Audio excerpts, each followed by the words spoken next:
Hello, lovelies. I'm Aria, and welcome to Rose Gold Woman, a witchy little channel about beauty, psychology, authenticity, and a little bit of alchemy, too. Today, I want to talk about self-concept, and then I'm going to pull a tarot card to see how we can all be better supported through this journey. Now, self-concept. What is self-concept? And how many times can I say it in the span of however long this is? This is a term that has kind of been a buzzword for a minute now in the law of assumption, law of attraction community, and the kind of the it girl mindset community. Self-concept is kind of all about how you picture yourself and how other people picture you and how that affects you. It affects everything. And today I want to talk about how we can start working on our self-concepts. I'm going to be talking about this a lot more in detail, but right now I just want to kind of dip our toe in and have a bit of an introduction, because as soon as you change your self-concept, that's where everything else changes. Everything starts to really point in the direction of where you want to go. But first, you have to start inwards.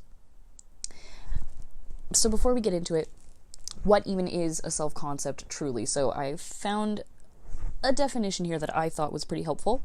Self-concept is a mental picture, cognitive representation, and overall belief system an individual holds about themselves, encompassing personal traits, roles, abilities, and characteristics. So, in a nutshell, who you believe you are, that's who you become. You become what you believe. So, why is this even important? Because, if we really think about it, our self-concept really dictates the story that we are telling ourselves about the life that we're living and the world that we're living in. It absolutely affects self-esteem, self-image, how close you are to being the best version of yourself. Is basically based on how much you have decided to work on your self-concept. Now, who you are right now is a mix of all sorts of things. A mix of your parents, your upbringing with not just your parents, but like family in general, friends, teachers, people in the community, strangers that you meet. All of these things help shape us who we believe that we are. But the important thing to remember is that we have the power and the ability to change our lives with our mind alone. And if we can go inward and take note of the things about ourselves that we don't love and figure out how are we going to change that, or how are we going to accept these things and make them better, that's where you get the gold. That's where all the good stuff comes from.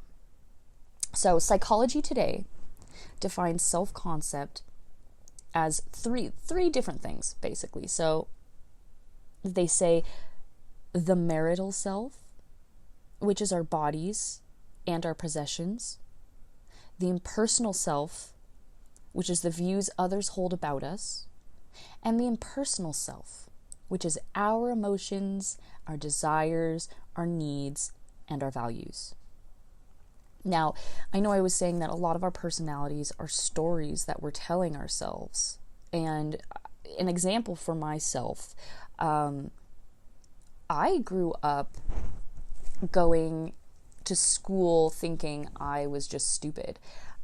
People were always telling me I was ditzy and that I was like a dumb bubble blonde. And, my mom was always like joking about it, and never like cruelly, but I had trouble with math. I had trouble with school. I was in special ed ever since I was, from 10 years old till high school. All the way until I graduated. And I thought it was funny at the time, but yeah, I, for the longest time, just thought I was so stupid, and I would tell myself I was stupid. people around me told me I was stupid. Like, maybe we were just joking about it, but, like, sometimes it wasn't a joke. And, even to this day, my mom still makes jokes about, like, oh, you're just a silly ditzy girl, which, yeah, sometimes I'm really, like, spacey and ditzy, but guess what? That's because I have ADHD, and it's really hard to raw dog that. So not only that, but I had a ton of learning disabilities. I had trauma related to teachers treating me with cruelty, and from a very young age. So not to trauma dump or anything, but like, so all of these things accumulated, and I was telling myself I was stupid, and then because of that, I wasn't trying in school. I kind of just gave up because I thought, like, okay, well, if I'm stupid, then what's the point? And then I wouldn't even try. And it wasn't until I met my fiance that he would, one day I was just saying, like, oh, I know, I'm like the stupidest person I know. And he stopped me and he said, why are you saying that about yourself? And I was like, huh? And he's like, why do you call yourself stupid? And I just stopped and I was just like, 'cause I am stupid. And he was just like, no, you're not. And he listed off all of these qualities about me that nobody had ever seen before or said before to me. And that moment was pivotal because I went, oh my God, you're right. Like, I shouldn't be saying this about myself. That's not fair to me. And then because I started telling myself that I'm really smart and I don't tell anybody or myself mostly that I'm stupid, and my life changed completely.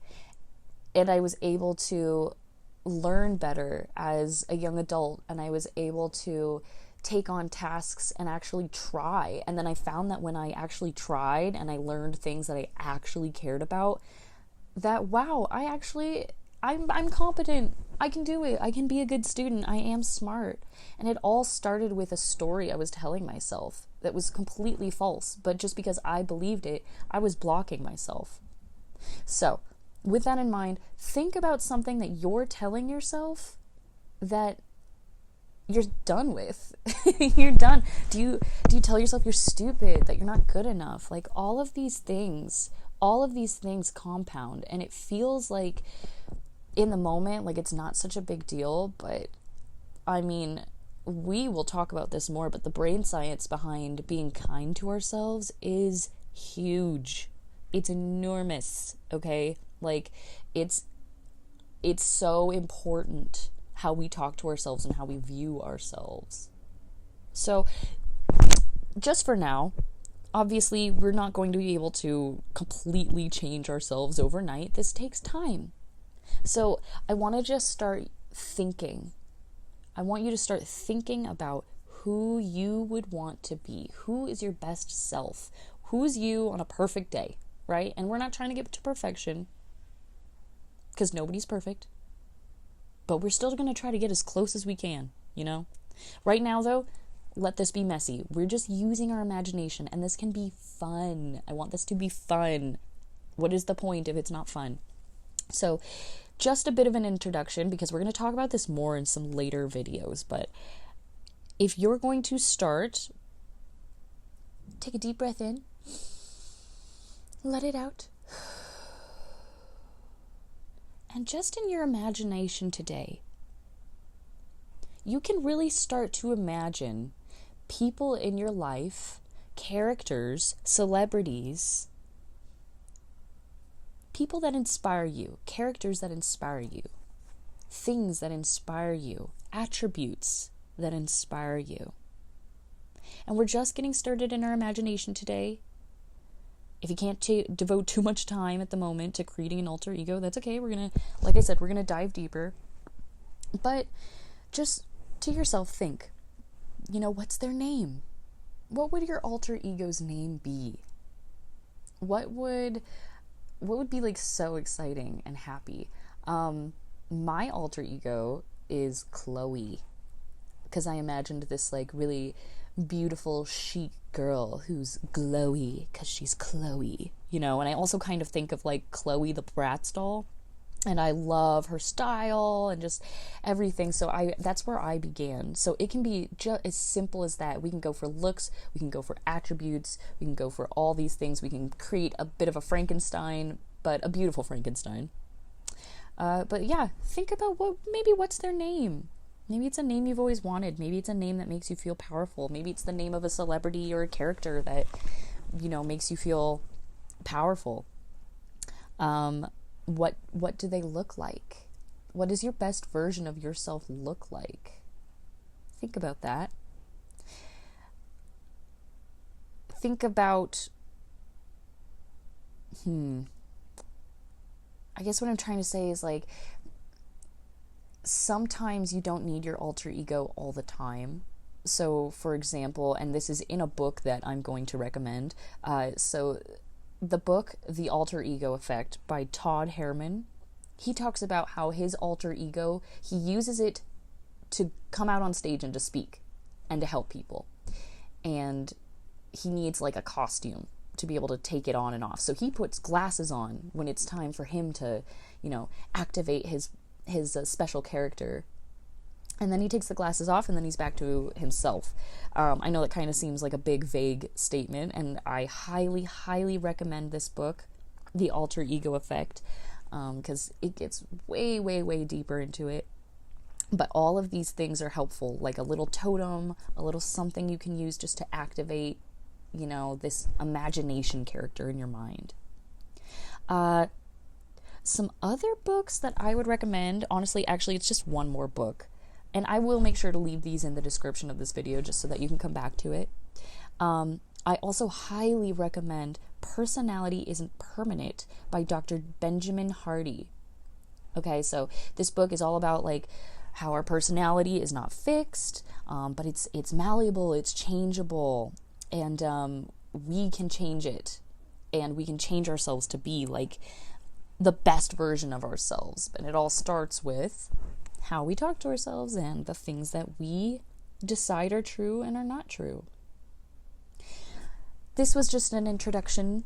I am so excited to dive deeply into this topic because this has changed my entire life.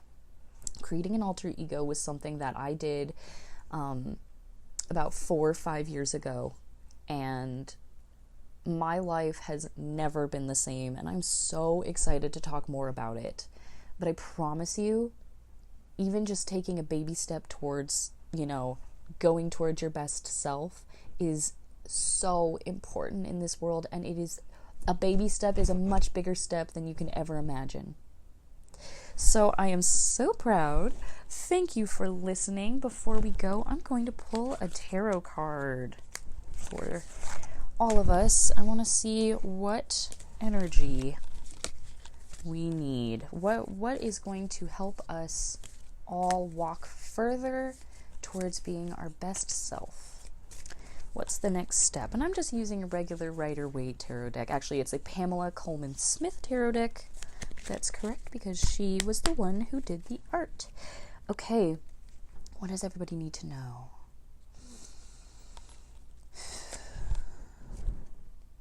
Ooh, very nice.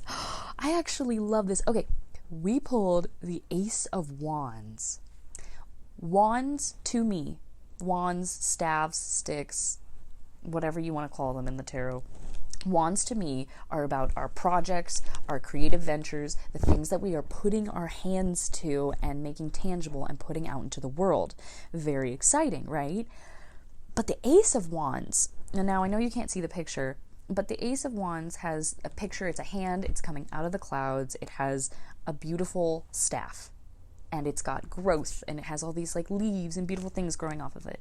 And it is this like your inner divine, inner spark of God within you is giving you a gift and is giving you something that's going to grow into a beautiful garden. Basically, we're planting seeds in the garden of our life.